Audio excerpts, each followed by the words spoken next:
Hey, Kirsten. Hi, Kate. How are you? I'm good. How are you? I'm good.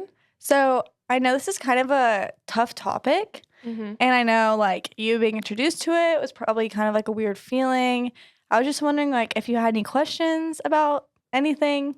So, yeah, I was actually thinking the same thing. I don't really know how to start this, but I was wondering why you chose to research assisted dying in the first place. Yeah, so I mean it's kind of a funny story. There wasn't like a huge inspiration behind it. I know a Okay. lot of people draw it from their own personal experiences, but hmm I actually drew my inspiration from a movie, which I Okay. feel like is kind of interesting, maybe a little odd at times, but I really had no idea what I wanted to research, and I didn't want to research something that I knew like a lot about Okay. because then I'd have a preconceived bias, which I just didn't want going into this topic. hmm And so I was kind of looking through movies because I was being pushed to pick my topic, like at a deadline.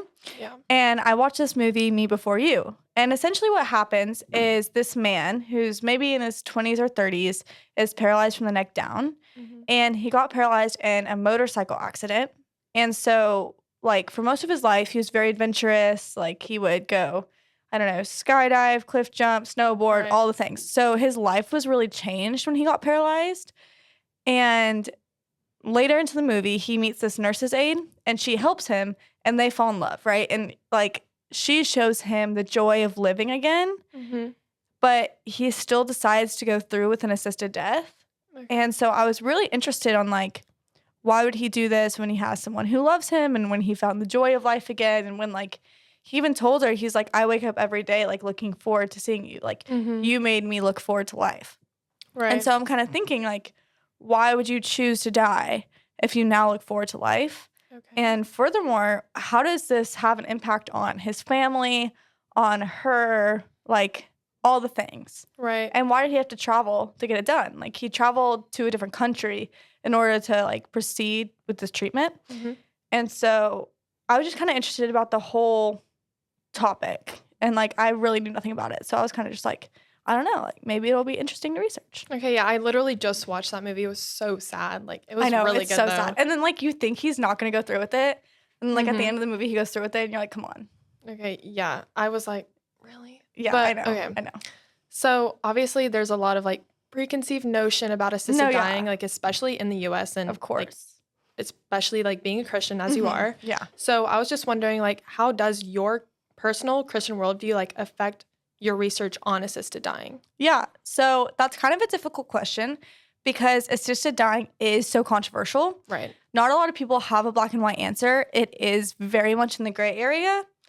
And as I've gone through my research, I've learned that people have used the Bible to prove that assisted dying should be legal and to prove that it shouldn't be legal. And people have literally used the same verse in two different research papers proving completely different things. Right. And so it's difficult as a Christian to say one thing because it's like, well, you want to love everybody and give everybody like dignity when they die and like have that love and respect for them and all that and like give them their choice. But at the same time, you're like, well, God can always work a miracle. So even if you're terminal, like God might still need you. Like this isn't, you're playing God essentially, right? Right. And so there are arguments on both sides. I feel like my Christian worldview, I've been kind of dissecting it a little more this year than when I just initially went into my research. Mhm. Because initially I was just kind of thinking like, I'm just going to kind of learn about this topic.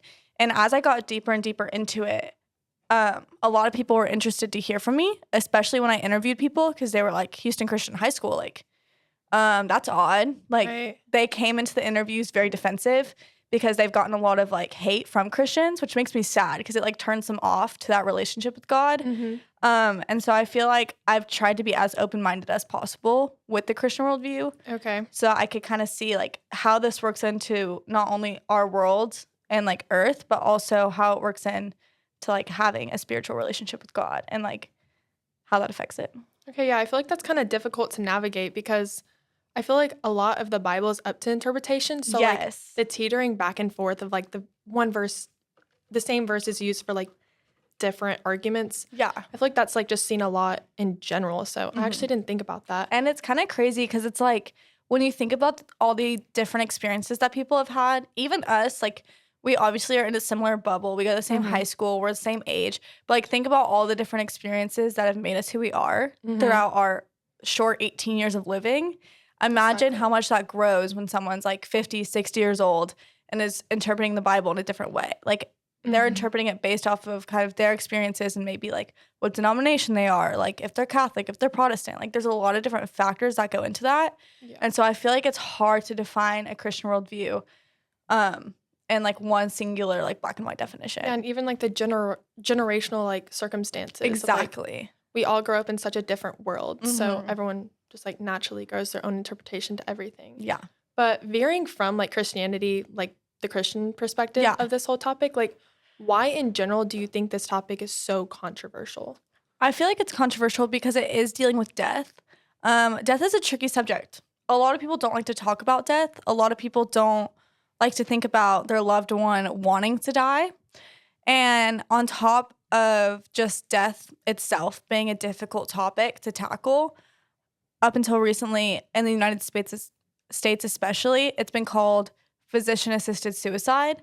And that word suicide has a very negative connotation. And so a lot of people have taken that and been like, well, you're basically enabling people to kill themselves. And that obviously does not sit well with a lot of people. But on the other half of the spectrum, people were like, well, you have to give them the right to choose how they die. And so it has become one of those more controversial topics because it is so, like, it's quite literally life or death. Like, it isn't something small that you can kind of, like, pass on and be like, oh, like, I'll just keep on living my life no matter what decision is made. Because, like, it is definition life or death. Right. Okay. And so you mentioned, like, here it's called, like, physician-assisted suicide. Yeah. But in your research, you refer to it as assisted dying. So what does assisted dying, like, essentially mean? So assisted dying, there can be many different types of assisted dying.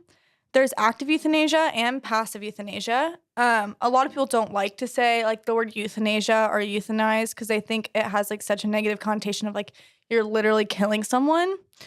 And so passive euthanasia would be like if someone is in a vegetative state or on life support and you decided to stop giving care. That would be passive euthanasia. That's not necessarily what we're talking about here. We're more talking about the active euthanasia. And there's two main ways that assisted dying can be given to a person. And that's either through lethal injection. A physician physically injects a lethal serum into the patient or puts it in an IV or something like that. Or that can be through a lethal prescription. And so at that point, a physician prescribes a lethal medication to the patient. And the patient can take it whenever they want on their own terms, but they do have that in their house. Okay. And so those are, like, the two main ways.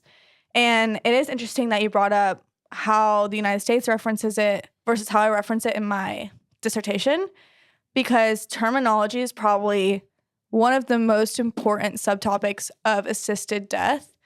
The way people talk about this, just like the way people talk about anything, is kind of what kind of makes or break it. Right. In a lot of senses. Yeah, I agree. Because if it's, like, talked about as suicide and, like, euthanasia and, like, you're going to go euthanize someone, you're going to go inject someone with something, that has more of a negative connotation than, like, you're giving them the right to die with dignity and, like, you're assisting them in their death and, like, stuff like that. And it can make it really hard on the people around them if someone decides to get this treatment. And it can make it really hard, like, legally. Because, I mean, who's going to go up to court and be like, I'm fighting for assisted suicide? Like, no one's going to say that because, like, the judge is going to be like, okay, like, you're fighting for them to commit suicide. Like, no, that's not happening. And so I think terminology is very important in this. And, like, I think one of the reasons that it has been so difficult to become, like, legal and accepted in the United States is because up until, like, I want to say a year ago, I could be wrong, it has been, like, physician-assisted suicide consistently. That's how everyone would talk about it. And, like, even people, after I did my TED Ed presentation in the fall, people coming up to me, like, asking me different questions, the way they asked it, depending, like, I could tell their bias right away from, like, the questions they asked and the terminology that they used. Right. And so I think that's, like, a really interesting subtopic of assisted dying is just, like, how do people talk about it and what kind of connotation does it give to the patient's going through with this treatment, you know? Okay, yeah. I mean, I see honestly where they're coming from because previously, before I really got to know your topic, I kind of had the same viewpoint. Of course. Because my viewpoint on this was like, they're choosing to die. Mm-hmm. And with suicide, it's the same difference. Like, you choose to take your own life. Mm-hmm. So considering like that, like similarity in the definition, like, do you think that assisted dying is like the same or similar to suicide? I don't think it's the same as suicide. I don't know the exact statistics, but most suicides that are successful are on impulse, right? And so someone is severely depressed, severely anxious, something happens in their life, and they decide they're going to take their own life. And like impulsively, they do it. A lot of times it's not super premeditated. Of course, we do have the cases where it is, and that's always a possibility. But I think with assisted dying, they do have to go through a process of multiple weeks, if not months, of multiple therapists, multiple doctors. Like, it is very much they're laid out every option on the table, and people make sure that this is their decision. Right. And I think something else is people make sure they're mentally competent. And so that means that this person, although they may be physically ill, is mentally able to make decisions for themselves. Okay. And no one else is making that decision for them. Okay. And so what that means is in the United States and in most places where this is legal, I mean, obviously it's legal in a couple of states, not all of them, but in the states that it is legal, there's a ramification or like, I guess, a border where it has to be within 6 months, like the timeline. So essentially, someone who wants an assisted death will have to be diagnosed. So say I'm like, hey, Kirsten, you have brain cancer and you have 6 months left to live. It's only going to get worse and there's no cure or hope. Terminal. Like, it's terminal. It's like to the point where I'm taking you off medicine, like just trying to make you comfortable, stuff like that. You're pretty much guaranteed death. And so I think for a lot of people, assisted dying is more like being able to die on their own terms and not letting that illness take whatever control they have left. And so it's already taken their control to, I don't know, maybe they can't walk anymore, or maybe they can't like choose where they live. Maybe they have to live in hospice care. Like, they want that last piece of control, which would be being able to control how they die and when they die. Where they die. And where they die and who's around, right? And so essentially, I think the main difference is like suicide is a lot of times very mental, and this is very physical. You have to have doctor's notes. You have to have therapy appointments. Like, you have to try to like go through every option before you decide, look, like, it's only getting more painful. It's only getting worse. And there is no light at the end of the tunnel. I'm already going to die. And so I'm just going to choose when, how, and where, and with who. And so I think that's a big difference is like with suicide, you have the ability to live with like depression or anxiety your whole life. And with this, you quite literally have like your death date. And so I think that is kind of where the main difference is. Okay, so can you only like receive active euthanasia if you are terminally ill, or are there like other circumstances that would allow that as well? Yeah, so in the United States, you can only receive it if you are terminally ill and you have a terminal date within 6 months. In other places, it is becoming more of a slippery slope. In Canada, they have medical assistance in dying, or MAID. It's legal all over Canada, and it's widely accepted. Like, people will likely know somebody or know somebody's family where someone has gotten this treatment done, and there's no, like, hate towards it, if that makes sense. But they are kind of entering the phase where there is some litigation about, can we turn this into mental? Because some people have fought saying, oh, well, my depression's never going to get cured, or my anxiety is never going to get cured. And there have been some cases where, like, a man applied for medical assistance in dying, he got denied, and then he committed suicide. And so people are like, okay, this man, like, he was clearly troubled, and they tried to get him help, and it didn't work. And so at that point, would you rather them have, like, a peaceful death? So that's, like, one argument is, like, they'll have a peaceful death if they're going to kind of die anyways. But the other argument is, like, there's always a way to help depression, to help anxiety. You know, like, there's ways to treat it to where you can long-term survive it or even overcome it. And so people are like, it's not terminal. It's more like veering on the side of suicide because they're like taking their own life and they're choosing it rather than just like ending it a little sooner, if that makes sense. Okay, yeah, that makes sense. And so as you know, I'm researching like the impacts of social media on dopamine. So I kind of have like a question about like the media and like social media. Of course. I was just wondering like if your research suggests that like the media impacts how people view assisted dying. I think the media definitely does. I mean, honestly, I think a lot of people kind of stick to what they know. And so if you're only watching news outlets that feed you exactly what you think, that's just going to like further confirm your either like suspicion that this is bad or a validation that this is good. Like whatever news outlet that you watch, I feel like it's just going to confirm that.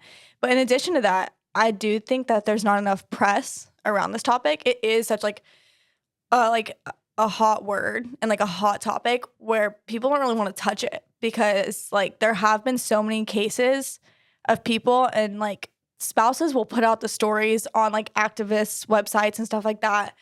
But a lot of times it's not really featured in the news because it's not really something, again, it's death. People don't want to talk about it. Like it's kind of hidden. From what I found more private websites that like are specifically end of life care specifically talk about it and will give people's testimonies. There have been a couple articles on like the New York Times about like a couple who committed it or something like that. But as a whole, I haven't seen a lot of media about it, but I can only guess that it could make it worse for the people if it's a negative connotation. But it could also strengthen a legal case if it's a positive connotation. Okay.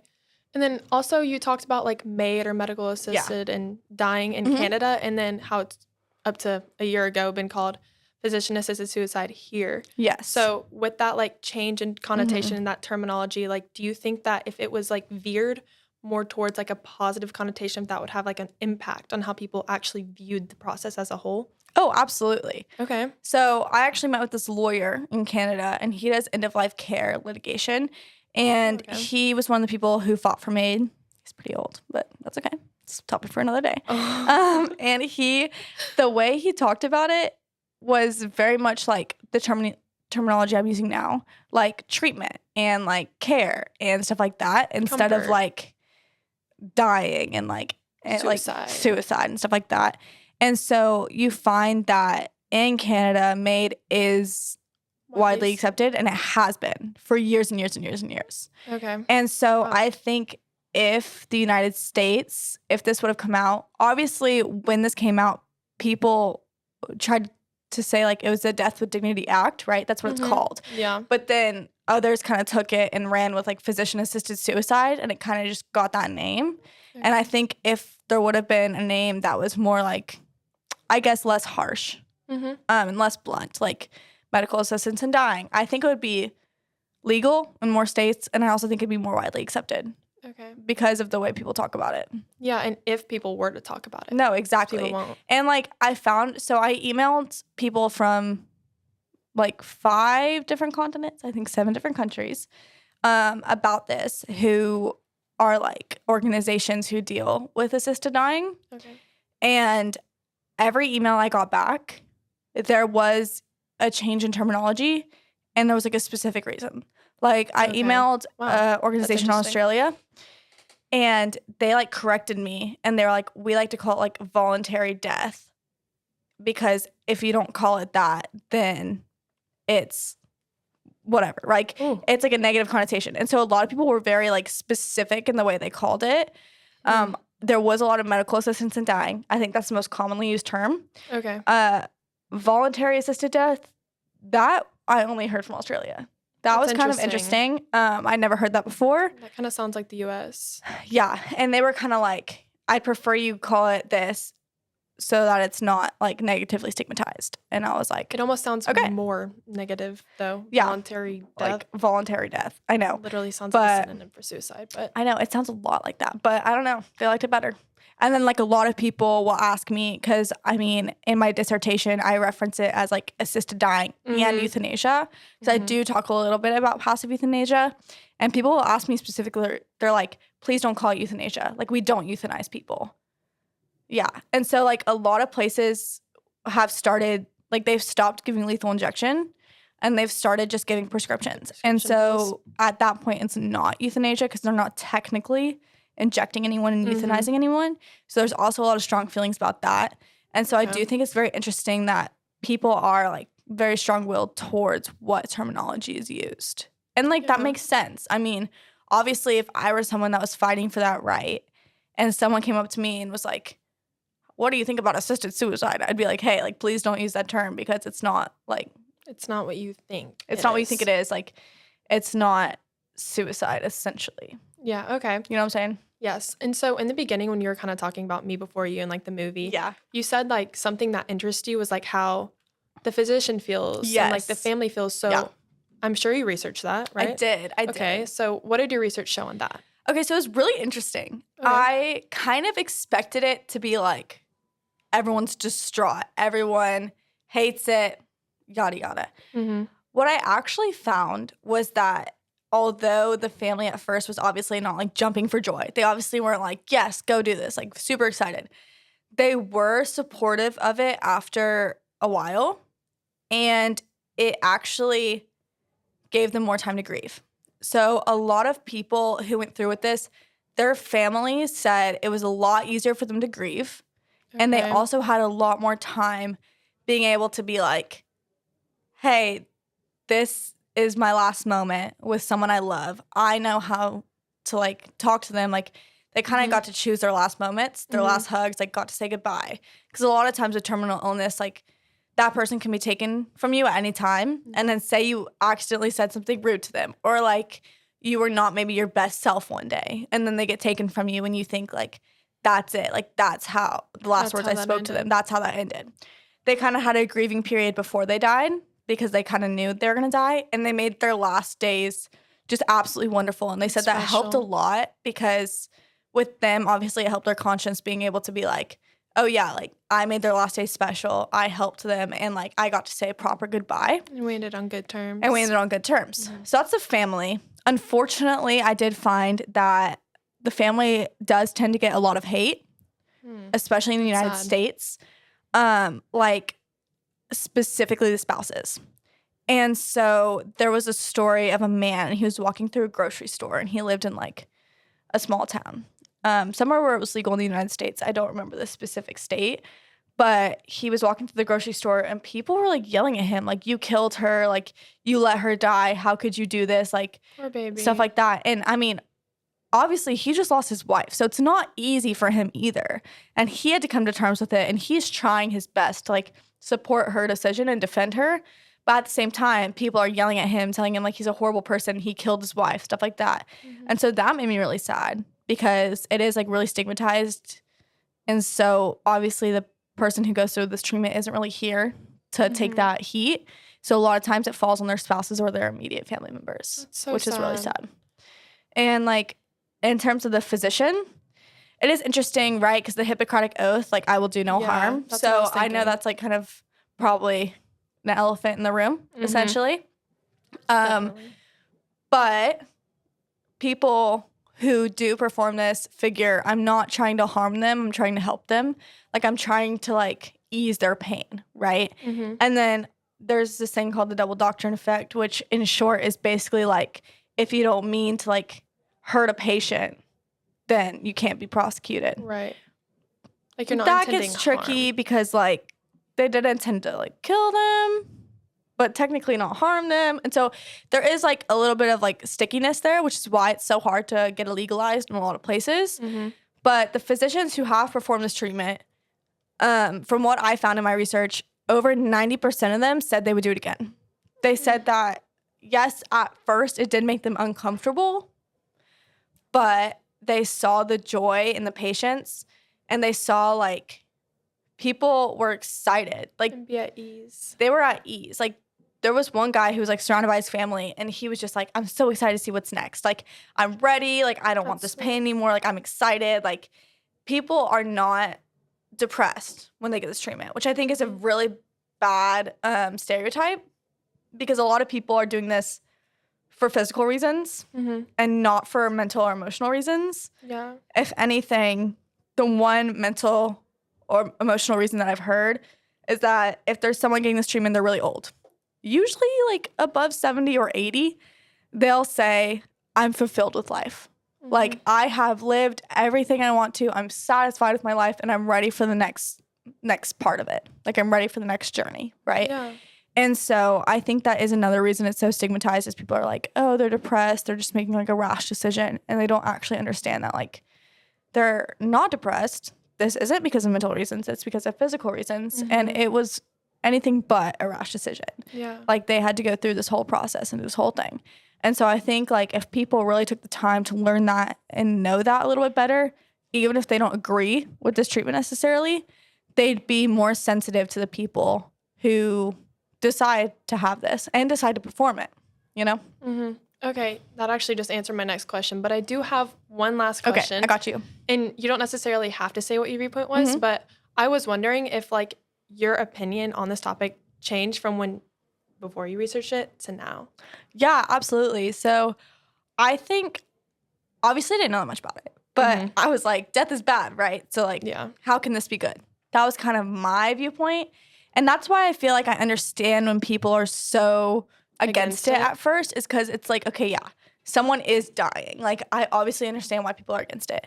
But I think my viewpoint has really, really shifted, like almost done a 180 because of like the process that they have to go through, the pain that is being eased, stuff like that. And like reading testimonies from people who have either had a family member go through this or are about to go through this, like before they actually get the treatment. Hearing testimonies from physicians, that's probably the most moving because they're like the outside eyes, right? Looking at, saying that these people are joyful and they're ready for the next chapter and they're not depressed and they're like excited and they're going to relieve their pain. Right. I think that definitely shifted my opinion to like, I understand why people do this. Okay. And it's still hard to say if it's right or wrong because it's not a black or white situation. But I do understand why people do this. And I do understand like why people would want it to be legalized. That's really interesting. Yeah. All right. Well, that's all the questions I have for you. I know. Sad. I wish we had more time. I know, me too. It's okay. Thank you, though, for answering my questions. Of course. Thank you for asking them. It's good talking to you, Kate. It was good to talk to you. Bye-bye. Bye.